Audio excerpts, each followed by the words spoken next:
আমার আলাদিন পর্ব সংখ্যা ৮। একটা বিশাল থালায় পোলাও, কোরমা, খাসির রেজালা, কাবাব, আস্ত দুটা মুরগির গ্রিল, ঘন ডাল, সালাদ, মিষ্টি সবকিছু সাজিয়ে রাখা হয়েছে। নতুন বর সাইবানের সঙ্গে খেতে বসেছে তার বন্ধুরাও।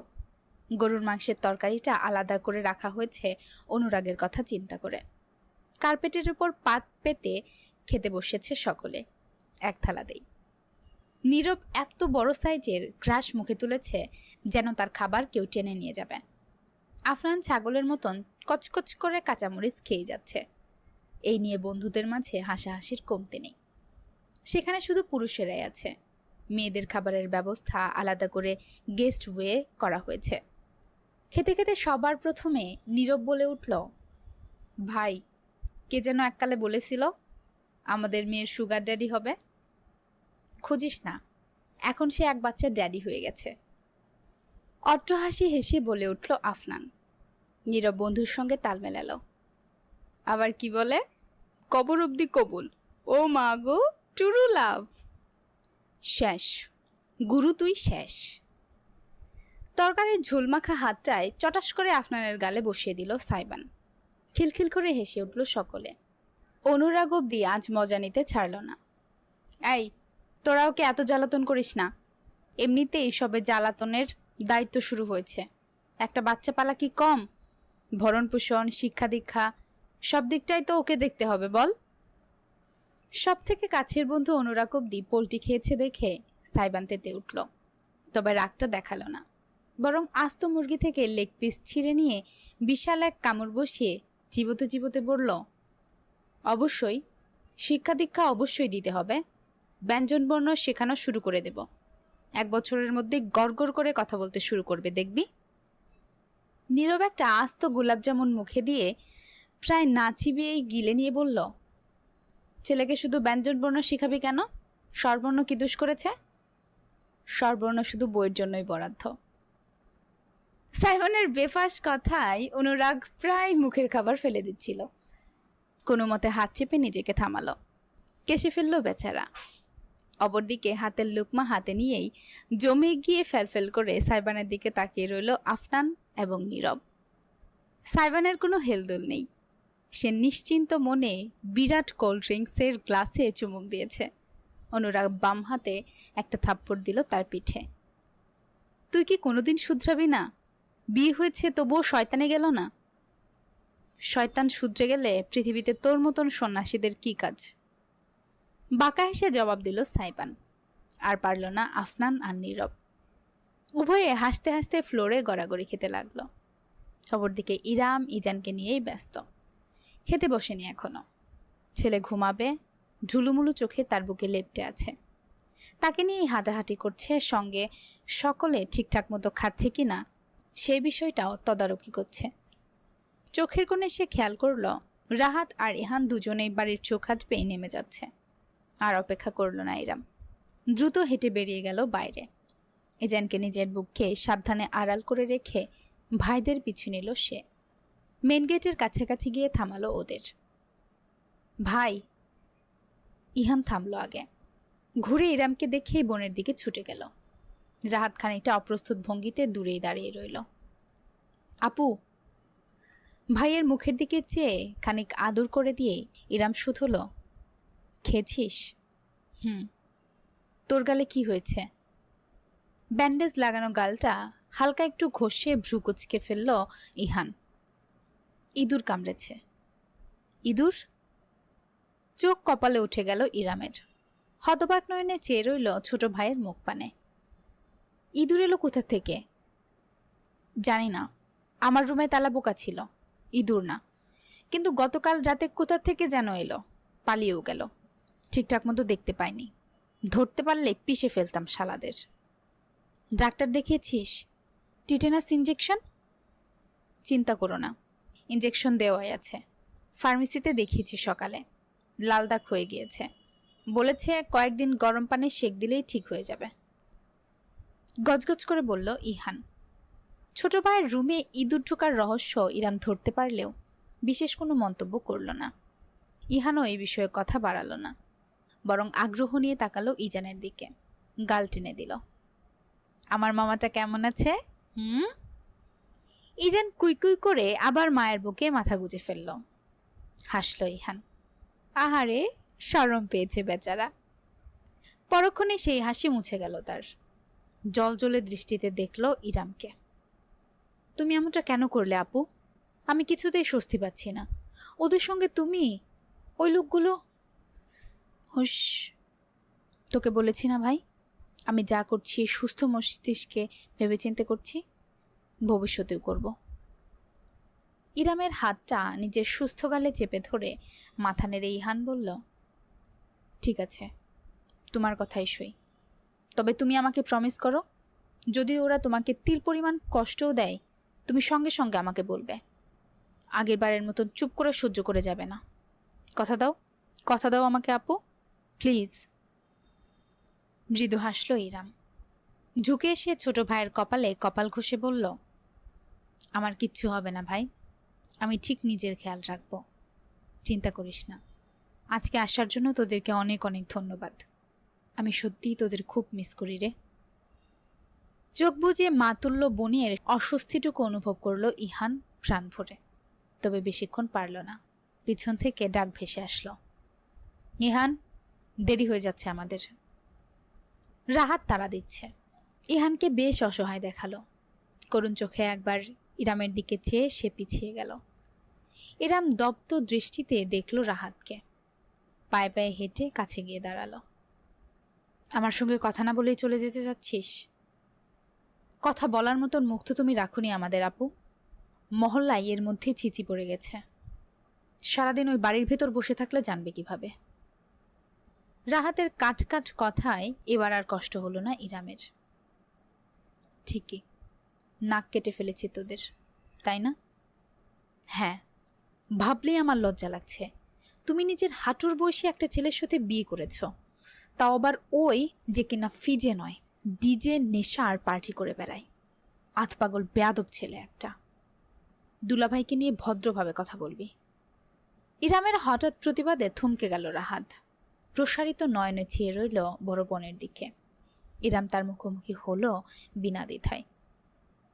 বোনকে যখন সামান্য আশ্রয়টুকু দিতে পারিসনি, তখন তার ব্যক্তিগত জীবন সম্পর্কে কথা বলতেও আসবি না।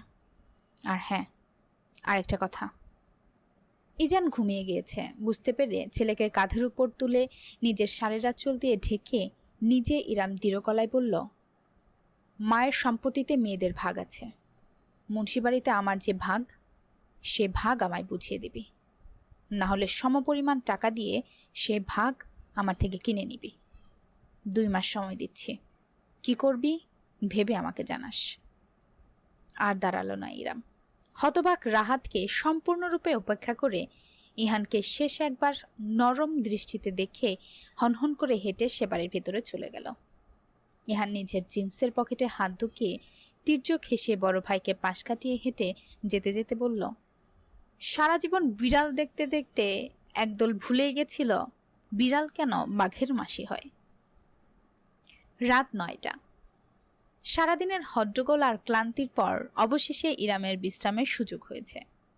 এত সময় যাবৎ তেমন কিছুই মনে না হলেও এখন বাস্তবতা সম্পূর্ণরূপে ইরামকে ঘিরে ধরেছে।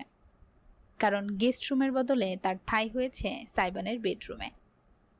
রুমটা আধুনিক, অতিরিক্ত আসবাবের বালাই নেই। যেটুকু আছে তা মডার্ন ডিজাইনের, কালো ধাতুর তৈরি। বিছানার বেডশিট অবধি কালো রঙের, সিল্কের কাপড়ের উপর লাল গোলাপের পাপড়ি ছড়িয়ে রাখা। ইতি উতি বেশ কয়েকটি তাজা রজনীগন্ধাও ছড়া। বহনীয় ঘ্রাণে মাতোয়ারা করে তুলেছে রুমটাকে। তবু এই মালিকের প্রকৃত বৈশিষ্ট্যটাকে পুরোপুরি ঢাকতে পারছে না। দেওয়ালে মাইকেল জ্যাকসন আর চাইনিজ কিংবা কোরিয়ান কোনো বয় ব্র্যান্ডের পোস্টার লাগানো। আরও কয়েকজনের চেহারা আছে, তবে এই সেলিব্রিটিদের ইরাম চেনে না। দেওয়ালের একপাশে সাউন্ডের বেশ কিছু যন্ত্রপাতি, সঙ্গে ছোট কন্ট্রোল বোর্ড। এক কোনায় ট্রিপল মনিটরের গেমিং সেট আপ। কাউচের উপর অবহেলায় 2 10 কেজি ডাম্বেল পড়ে আছে। এক দীর্ঘশ্বাস ছাড়ল ইরাম। নিজের সঙ্গে এই অস্তিত্বের সামান্যতম মিলও খুঁজে পেল না। তার ভালো লাগে বই, খোলামেলা পরিবেশ, বেশি হলে একটা ঝোল দোলনা, মাঝে মধ্যে গান শোনার জন্য অ্যান্টিক রেডিও সেট। এই তো, খুব বেশি চাহিদা তার কোনো কালেই ছিল না। সে সত্যিই সাইবান আলাদিনের সঙ্গে এক সুতে বাধা পড়েছে, এই রুমটার তার প্রমাণ। ক্ষণস্থায়ী হলেও এই রুমটা আপাতত তার ঠিকানা। হিসাব মতে আজকে ইরামের বাসর রাত। তবে এই রাত নিয়ে কোনো প্রকার আগ্রহ, আকাঙ্ক্ষা কিংবা ভাবার ইচ্ছাটুকুও তার মাঝে নেই। ইজানকে আজ কৌশলে সামিয়া নিজের কাছে রেখে দিয়েছে। মুখে না বললেও ইরাম বুঝতে পেরেছে তাদের প্রাইভেসি দিতে, যার আদতে কোনো প্রয়োজন ছিল না। এমন কিছু এখানে হতে যাচ্ছে না। তবে এই কথা শুধু সে আর সাইবান জানে। নিজের শাড়ি বদলানোর কথা ভাবল ইরাম, তবে সঙ্গে করে কাপড় আনতেই তো ভুলে গিয়েছে। দরজা খুলে বাইরে গিয়ে আবার নিয়ে আসবে, এতে কাহিনী করবে কে? তার গা থেকে গহনা খুলে একটু ফ্রেশ হয়ে নেওয়া যাক। তবে ইরাম গলা আর কান থেকে হালকা গহনাগুলো খুলে রাখল। রুমের এক পাশে লাগোয়া বারান্দা, অন্য পাশে আরেকটা দরজা, বাথরুমে হবে ভেবে স্লাইড করে কাচের দরজাটা খুলে ইরাম ভেতরে পা রাখল। তবে সামনের দৃশ্য তাকে জমিয়ে দিল। জায়গাটাকে বাথরুম বলবে না অন্য কিছুই ইরাম কয়েক লম্হা ভেবেই পেল না। হঠাৎ করে কেউ দেখলে মনে করবে বুঝি জঙ্গলে ঢুকে পড়েছে। দেওয়ালে তেমনই গাছপালার ডিজাইন, মেঝের মাঝ বরাবর ফাঁকা, সত্যিই ফাঁকা, পুলও নয়, বাথটবও নয়, যেন জঙ্গলের গাছপালার মাঝে একটি প্রাকৃতিক পুকুর। আশেপাশে পাথরের দেওয়াল তুলে দেওয়া, তাতে টলটলে পানি ভাসছে। সিলিংয়ের সঙ্গে লাগোয়া ঝর্ণা বেয়ে বৃষ্টির মতন ঝরঝরিয়ে পানি ঝরছে পুকুরের ন্যায় স্থানটির উপর। পাথরের সিঁড়ি নেমে গিয়েছে কয়েক ধাপ ভেতরে যাওয়ার জন্য। ইরাম হা করে তাকিয়ে রইল রীতিমতো। সে একটুখানি হাত মুখ ধুবে, কিন্তু এমন জায়গায় তো হাত মুখ ধুতে মন চায় না, শুধু তাকিয়ে থাকতে ইচ্ছে হয়, যেন ছুঁয়ে দিলেই জাদু করে জায়গাটার মায়া কেটে যাবে। এটা কেমন বাথরুম? এটাকে বলে জাকুজি। অস্পষ্ট সুরে ইরাম বলে উঠেছিল, এমনই স্পষ্ট জবাব আসবে ভাবেনি। ঝট করে পিছন ফিরে তাকালো সে। ঠিক দরজার সামনে হেলান দিয়ে দাঁড়িয়ে আছে সাইবান। ভেস্ট খুলে ফেলেছে, শুধু শার্ট আর প্যান্ট পরনে। শার্টের উপরের বেশ কয়েকটা বোতাম খোলা থাকায় মাংসালো বুকের খানিকটা অংশ দেখা যাচ্ছে। ইরাম দ্রুতই দৃষ্টি সরিয়ে নিল। বাড়ির ভেতরে এই জিনিস করার আইডিয়া কে দিল? হাসল সাইবান। ভেতরে ঢুকে আশেপাশে তাকালো। সগর্বে নিজের তৈরিকে দেখে বলল, বাড়ির ভেতর রিল্যাক্স করার মতন জায়গা দরকার। এটা গত বছর ইনস্টল করেছি। বাড়ির এই দিকটা ভেঙে অনেক কিছু ঠিকঠাক করতে হয়েছিল। তোমার মাঝে নর্মাল কিছু আছে আলাদিন? নর্মাল বাথরুম টয়লেটও আছে। আপনি ভুল জায়গায় ঢুকে পড়েছেন। বিস্তৃত হাসি নিয়ে জবাব দিল সাইবান। তারপর পায়ে পায়ে এগোতে লাগলো ইরামের দিকে। জায়গাটা রোমান্টিক না? মনে হবে যেন গভীর বনের মাঝে বসে কোনো পুকুরে শরীর চুবিয়ে আরামে আকাশের তারা দেখছেন। ইরাম জানে না কেন তার হৃদস্পন্দন অস্বাভাবিক দ্রুত হয়ে উঠল। আজ তাদের বাসর রাত। এ বিষয়টাই তার অনুভূতির সঙ্গে বেশ বাজেভাবে খেলতে শুরু করে দিয়েছে। অজান্তেই পিছিয়ে পড়ল সে। পানির একদম কিনারায় পাথরের কাছে গিয়ে থামল। সাইবান রীতিমতো নিশ্চলভাবেই তাকে আপাদমস্তক পর্যবেক্ষণ করল। ইরাম আর ঘুমটা দিয়ে নেই। গাঢ় জলপাই রঙের চকচকে শাড়িটা তার শরীরের অতপ্রতভাবে জড়িয়ে আছে। সাইবান এতদিন ভালো করে দেখেইনি কিংবা সংকোচ করেছে, অথচ আজ তার দৃষ্টিতে বিন্দুমাত্র সংকোচ রইল না। কবুল পরে বিয়ে করা বউ তার সামনে দাঁড়িয়ে। ভাবতেই অদ্ভুতরে এক বিষণ্ণতা এবং ভীষণ রকমের অন্তর্জ্বালা ছড়িয়ে পড়ল সাইবানের বুকে। ইরাম তার গভীরতম দৃষ্টিকে খেয়াল করল। জিজ্ঞেস করে বসল, আজ কাজী সাহেবের সামনে হঠাৎ ওভাবে বললে কেন? থমকালো সাইবান। দৃষ্টি তুলে ইরামের মুখ দেখল। তারপর বাঁকা হাসি ছুঁয়ে গেল তার ঠোঁট জুড়ে। কি বলেছি? কবর অবধি কবুল কথাটার মানে কি? এটাই যে আপনাকে বিয়ে করে নিজের কবর নিজেই খুঁড়েছি আমি। ইরামের খুব কাছে এসে পড়ল সাইবান। রমণী জমে গেল। মুহূর্তের জন্য তার মনে হলো সাইবান বুঝি তাকে ছুঁয়ে দেবে প্রগাঢ়ভাবে। আর সে আটকাবে কি করে? এতদিন ছেলেটা ছিল পরপুরুষ, আজ থেকে স্বামী। ঠিক কত পর্যায়ে অবধি ইরাম তাকে থামিয়ে রাখতে পারবে? অথচ সাইবান তাকে ছুঁয়ে দিল না, শুধু দেখেই গেল। গলা, বুক, উদর পেরিয়ে এসে তার নিগাড় কালো নয়নজোড়া থামল বরাবর ইরামের কোমরে। আর তৎক্ষণাৎ মুগ্ধতায় দৃষ্টিটা বদলে গেল তীব্র কৌতূহলে, বাজে রকমের কৌতূহল। ভ্রুকুচকে ফেলল সাইবান। এতক্ষণ স্পর্শ না করেও এবার হাত বাড়িয়ে বৃদ্ধাঙ্গুল ইরামের কোমরের ত্বকে ফুটে থাকা এক খয়েরি দাগ ছুঁয়ে দিল সে। এটা কিসের দাগ? সাইবানের প্রশ্নে ঝাঁস টের পাওয়া গেল স্পষ্ট। ইরাম জবাব দেওয়ার সুযোগ পেল না। এর আগেই রুমের দরজা ধাক্কানোর আওয়াজ ভেসে এলো। আমি দেখছি কে এসেছে। রীতিমতো চুরের মতো পালিয়ে গেল ইরাম। এক হাতে আঁচল টেনে কোমরের অংশটা সন্তপূর্ণে ঢেকে নিল। সাইবান কয়েক সেকেন্ডের আহাম্মকের মতো দাঁড়িয়ে থাকলো। পর মুহূর্তেই হতাশাবোধক একটা শব্দ করে উল্টো ঘুরে রুমের ভেতরে চলে এলো। ইরাম ততক্ষণে দরজা খুলে দিয়েছে। বাইরে দাঁড়িয়ে আছে সারিকা, তার হাতে ধরা ছটফট করে কাঁদতে থাকা ইজান।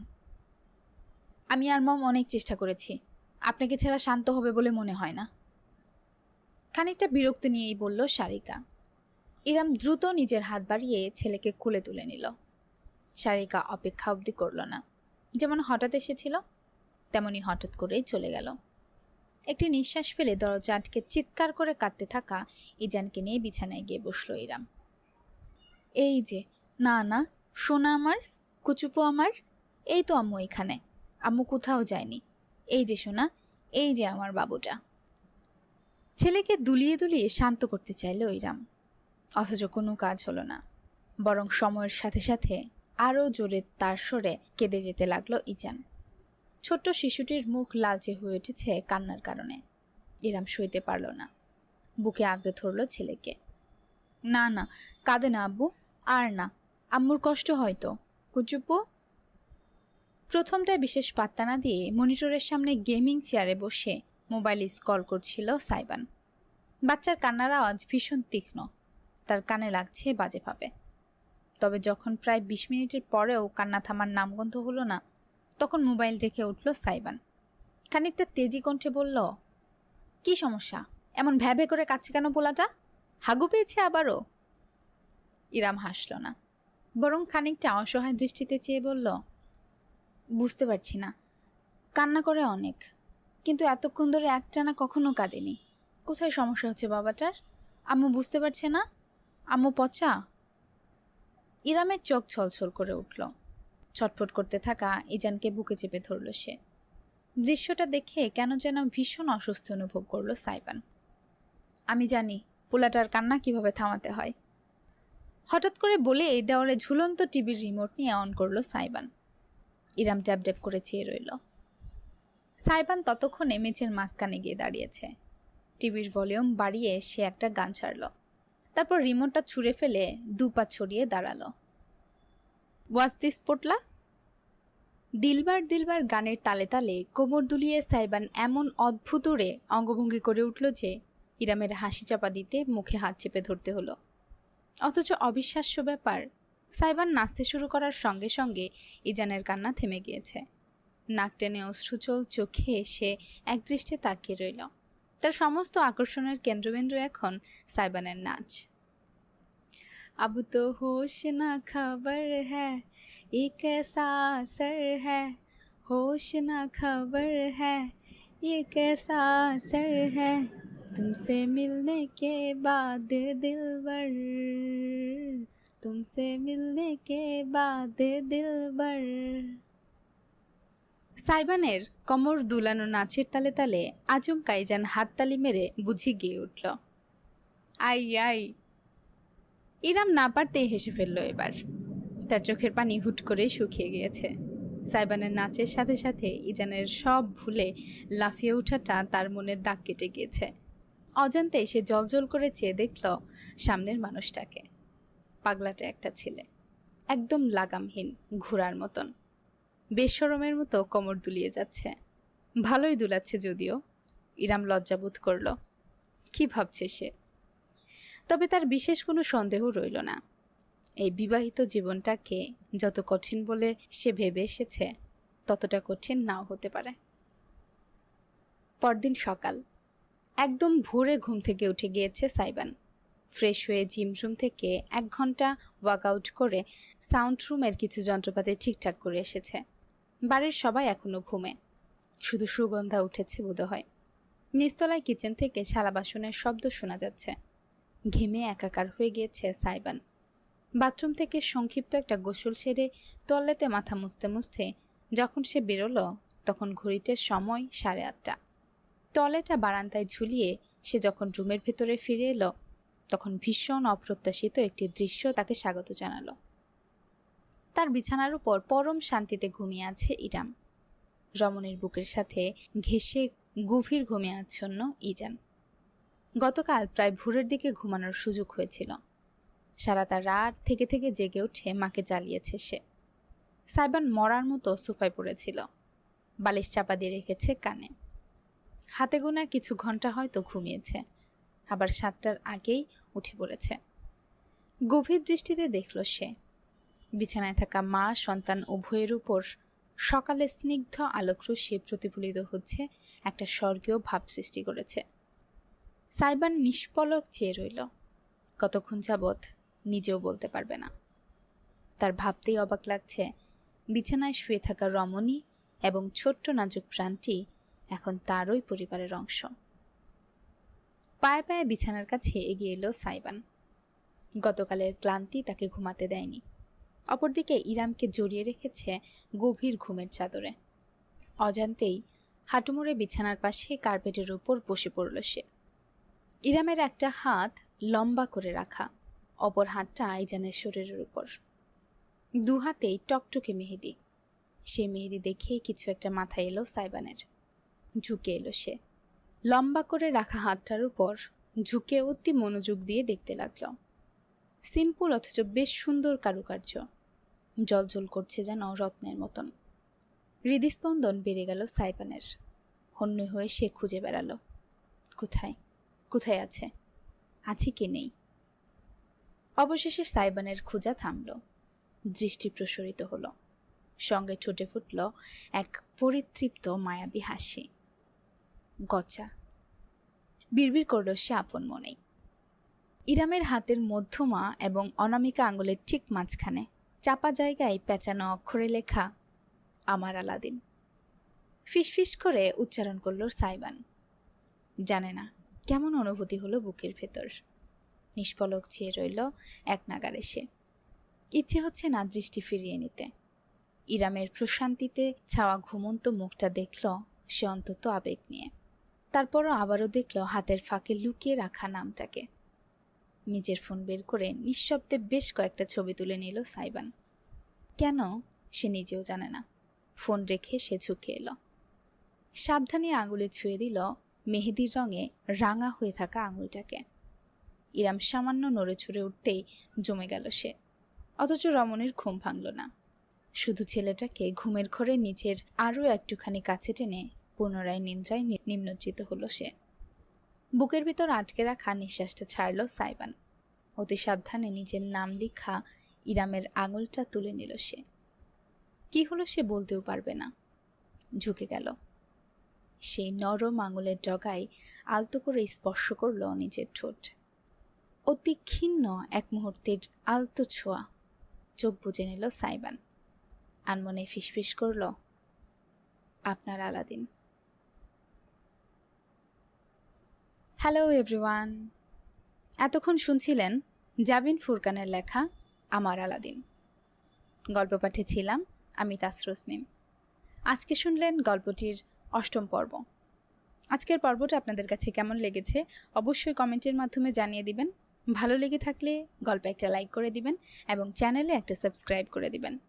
পরবর্তী পর্বের জন্য অপেক্ষা করবেন। পরবর্তী পর্ব খুব শীঘ্রই নিয়ে হাজির হব। ততক্ষণে চোখ রাখুন স্টোরি বাই তাসরুস চ্যানেলে। টাটা।